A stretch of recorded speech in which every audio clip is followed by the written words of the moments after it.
Я думаю, что, может быть, война как раз в Чечне, и то те тысячи погибших людей, причем в основном мирных людей. Одно дело, там сражаются с двух сторон или с трех сторон, там уж трудно сказать, меняются, но главное, есть противоборствующие силы. Но ведь порушена республика, не только там Грозная столица. Сколько людей беженцев, сколько вообще тысяч людей погибло. Это вообще кровавое месиво, это просто страшно. Вообще в этом случае надо... Я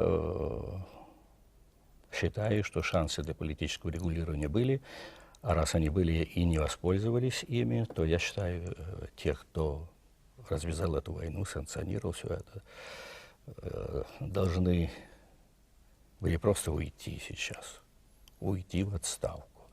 И война еще больше показала, что это ведь не проблема Чечни, это общероссийский кризис.